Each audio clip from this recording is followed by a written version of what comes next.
Hello people, welcome to yet another session of weekly current affairs. बिना ज्यादा time waste किए फटाफट से देखते हैं पिछले एक हफ्ते में क्या क्या इंपॉर्टेंट चीजें हुई हैं देश और दुनिया में। स्टार्टिंग विथ ये जो आपको ग्राफ दिख रहा है, this is very important because recently हमारे नीति आयोग ने, अब नीति आयोग क्या होता है?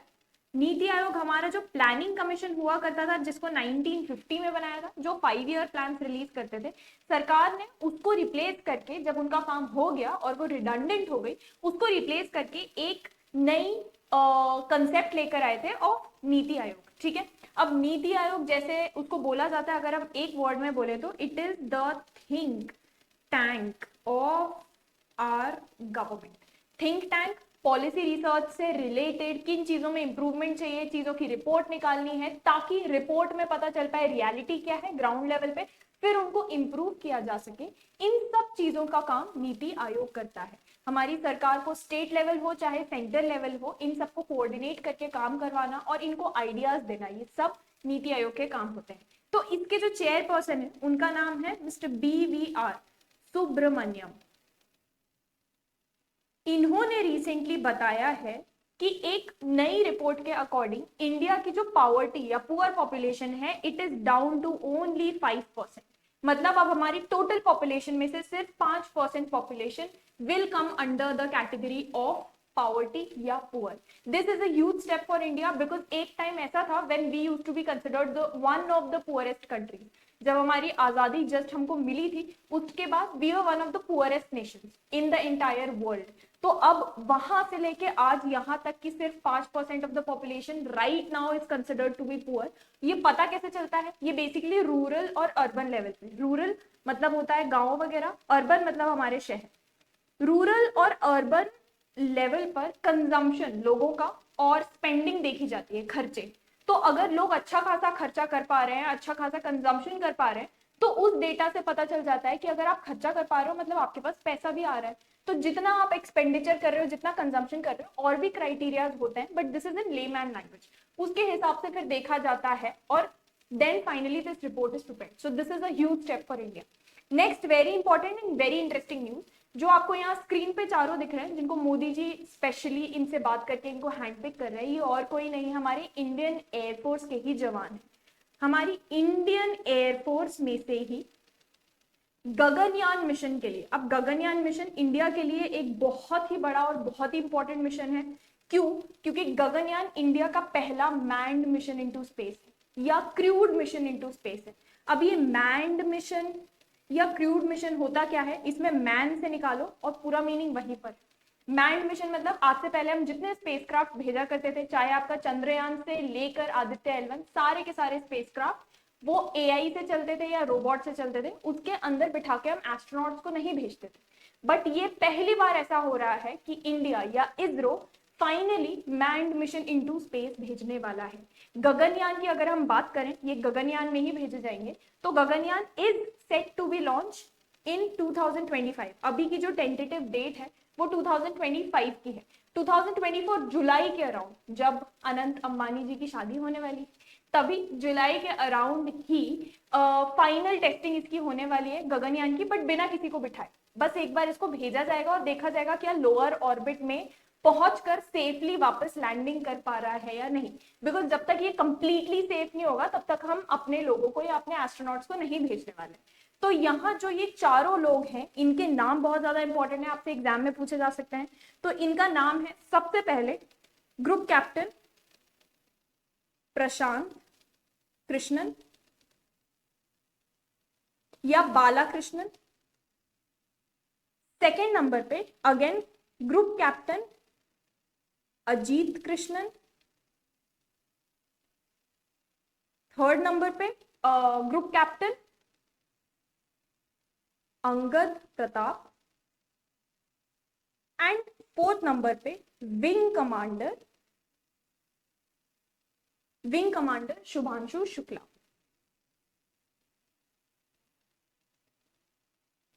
इन चारों को अलग से सिलेक्ट किया गया है इस गगनयान मिशन में जाने के लिए।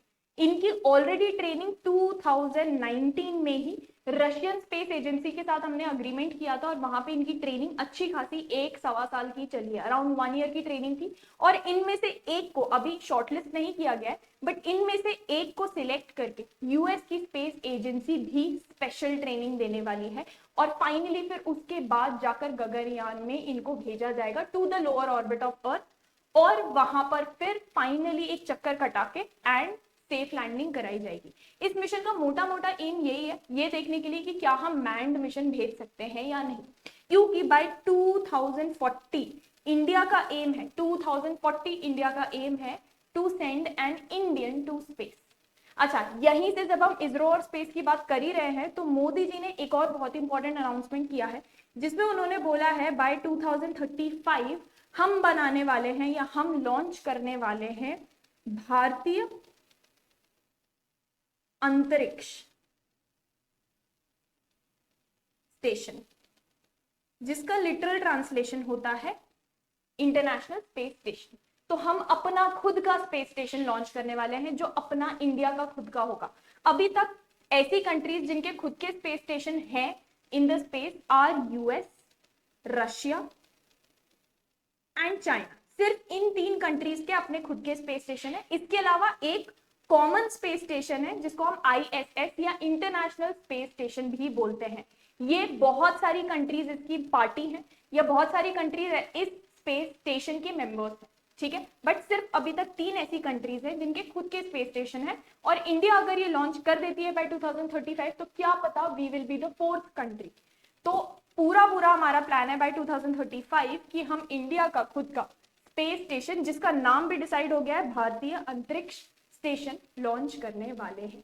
सो it's going to be another very interesting year for ISRO and Indian space. In fact आगे आने वाले टाइम में अगर आप नोटिस करेंगे तो इंडियन स्पेस आगे ही बढ़ रहा है। इस बार का अगर इंटरिम बजट में आपने देखा हो तो 4% का इंक्रीज या इंक्रीमेंट दिया है स्पेस सेक्टर को।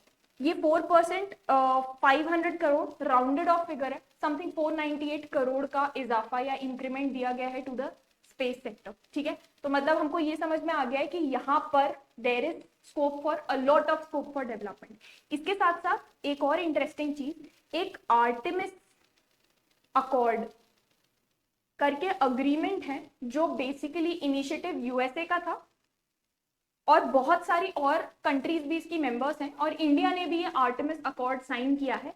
इसके अंडर क्या करने वाले हैं कि अगेन 2025 तक ये सारी कंट्रीज मिलके they are going to send another man to space. अच्छा, बहुत इंटरेस्टिंग स्टैटिक से रिलेटेड एक खबर, इसी से रिलेटेड एक स्टैटिक की न्यूज। लास्ट जो Indian who went to space was Rakesh Sharma. India ने नहीं भेजा था, वो एक्चुअली रशियन स्पेसक्राफ्ट में गए थे। तो हम ये नहीं बोलते फर्स्ट इंडियन या ऐसे कुछ, but first person of Indian origin, ठीक है। तो इसरो ने उसको नहीं भेजा था, वो रशिया का मिशन था, तो रशिया के मिशन में वो गए थे। But again since he was an Indian तो हमारे लिए बहुत गर्व की बात होती है। तो ऑलमोस्ट उसके 40 साल बाद हम मैन्ड मिशन भेजने वाले हैं। इट वाज 1984 की बात है, तो 1984 से 2024 हो गया है, 40 साल एग्जैक्ट हो चुके हैं। लास्ट जो गए थे his name was Rakesh Sharma. तो ये एज अ रशियन कॉस्मोनॉट गए थे, ठीक है। इंडिया या इसरो ने इनको नहीं भेजा था, रशिया के साइड से उनके स्पेसक्राफ्ट में गए थे। But since again he was an Indian तो very important news for us. Next interesting, ये हम सबको पता ही है, अभी बहुत ज्यादा इंस्टाग्राम में भी चर्चे में है। पूरी दुनिया के अमीर सेलिब्रिटीज, बिलियनर्स, मिलियनर्स सब इसी जगह पे जमा है। इस जगह का नाम है वनतारा। और अब आपको सुन के समझ में आ ही गया होगा, ये Vantara is an initiative of, या ये लीडरशिप में आता है अनंत अंबानी के, who is the 3rd Ambani के। 3 बच्चे हैं, उनमें से तीसरे नंबर के अनंत हैं जिनकी रिसेंटली शादी होने वाली है। उनका पूरा का पूरा ये विजन था, ये उनका ही आइडिया था। जामनगर गुजरात में कुछ 3000 एकड़ का एक अलग से ग्रीन बेल्ट है। रिलायंस की रिफाइनरी है वहां पे, उसमें ग्रीन बेल्ट है, उसमें 3000 एकड़ अलग से एरिया फेंस आउट करके, रिजर्व करके ये वनतारा नाम का एक प्रोग्राम लॉन्च किया गया है जिसमें जानवरों को रेस्क्यू किया जाएगा ठीक है, उनको रिहैबिलिटेट किया जाएगा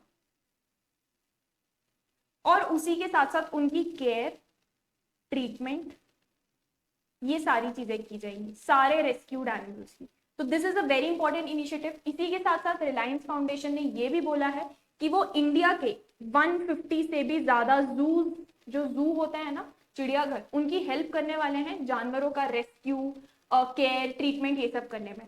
ये जो आपको एलिफेंट दिख रहे हैं, this is for a reason, क्योंकि इसी वनतारा में ही वर्ल्ड का पोटेंशियल, ऐसा बोला जा रहा है एलिजिडली, वर्ल्ड का लार्जेस्ट या बिगेस्ट एलिफेंट हॉस्पिटल।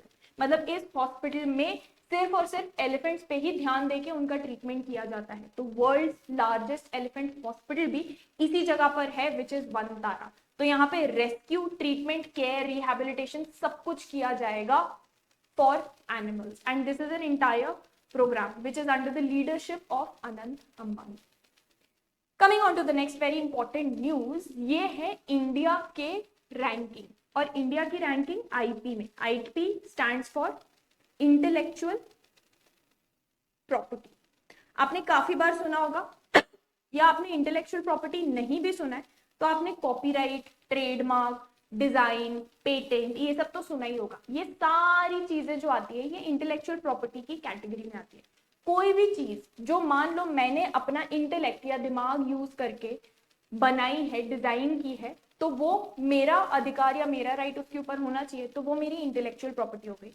मान लो कि ये एक अलग तरीके की पेन ड्राइव है जो मैंने अपना इंटेलेक्ट यूज करके डिजाइन की है, और इस पेन ड्राइव में डेटा के अलावा बहुत सारी और टाइप की चीजें भी स्टोर हो जाती हैं। मतलब देखने को ये नॉर्मल पेन ड्राइव है, लेकिन इसके फंक्शन कुछ अलग ही हटके, कोई नई चीज इन्वेंट कर दी है मैंने, तो मैं इसके ऊपर पेटेंट ले सकती हूँ। ठीक है, तो ये जो रैंकिंग निकाली जाती है ना, ये रैंकिंग निकाली जाती है by US, basically chamber of commerce.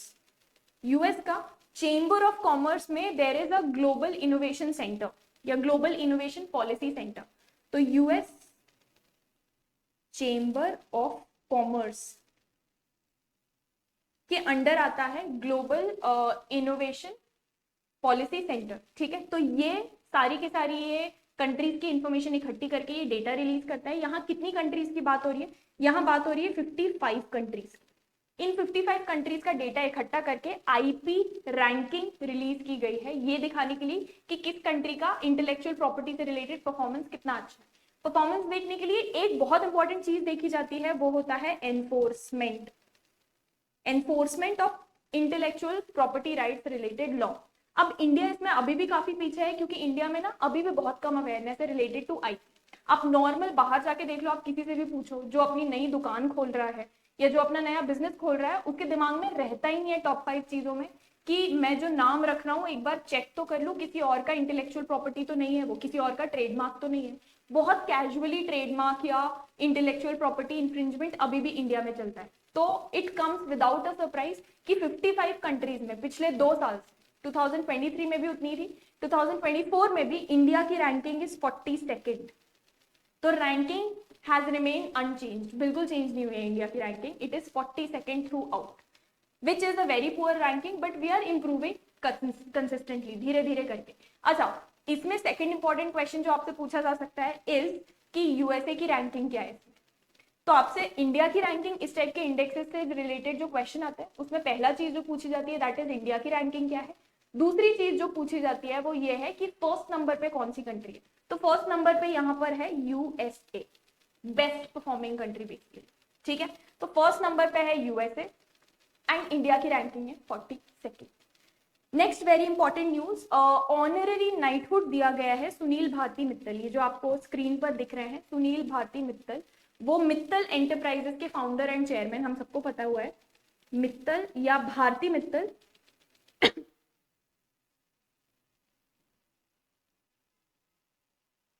Bharti enterprises के चेयरमैन एंड फाउंडर है सुनील भारती मित्तल। इन्होंने इंडिया और यूके के बीच में फाइनेंशियल या बिजनेस रिलेटेड टाइज बनाने में ओवर द ईयर बहुत ज्यादा कंट्रीब्यूशन दिया है, इसलिए इनको ऑनररी नाइटहुड दिया है किंग चार्ल्स द थर्ड।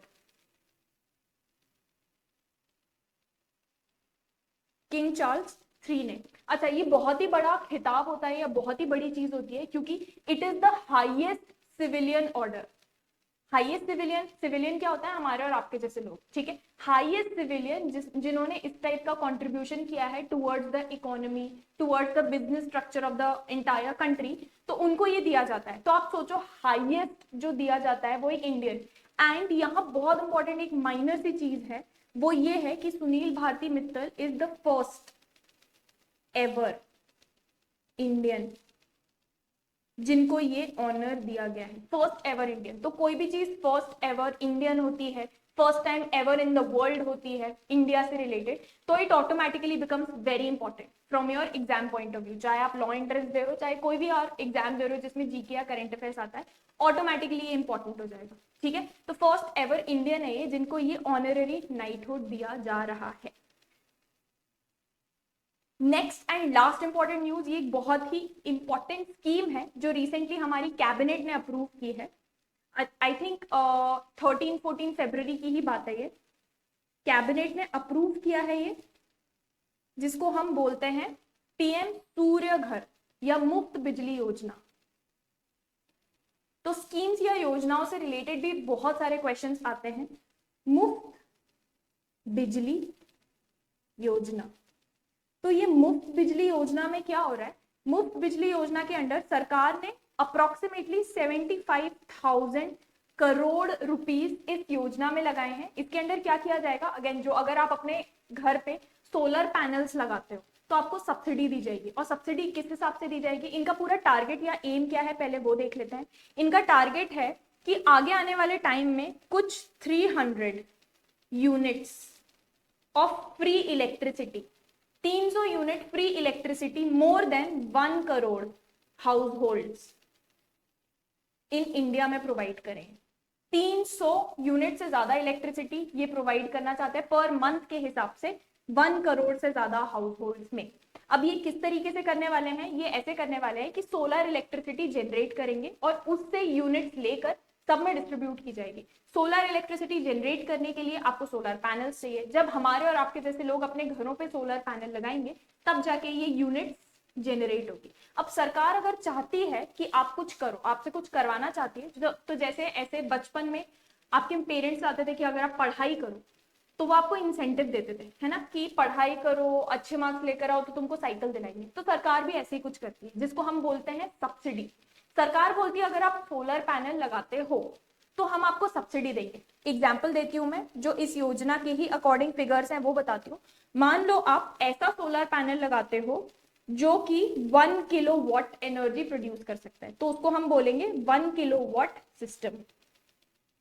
या आप लगाते हो 2 किलोवाट का, या आप लगा सकते हो 3 किलोवाट का सिस्टम, ठीक है, जिससे 1 किलोवाट, 2 किलोवाट और 3 किलोवाट एनर्जी प्रोड्यूस होती है। तो अगर आप 1 किलोवाट वाला सिस्टम लगा रहे हो आपको सब्सिडी मिलेगी 30,000 रुपए की। अगर आप 2 किलोवाट वाला सिस्टम लगा रहे हो आपको सब्सिडी मिलेगी 60,000 रुपए की। और 3 किलोवाट वाला लगा रहे हो तो आपको सब्सिडी मिलेगी 78,000 रुपीज। इसका मतलब क्या होता है, 1 किलोवाट वाला मान लो सिस्टम 72,000 रुपीज का लग रहा है, ठीक है, मान लो 72,000 रुपीज का लग रहा है, तो 30,000 की सब्सिडी मिल गई। तो अगर आपको 30,000 की सब्सिडी मिल गई तो आपको देने हैं 42,000, क्योंकि 72,000 में से सब्सिडी 30,000 की, मतलब 30,000 सरकार देने वाली है।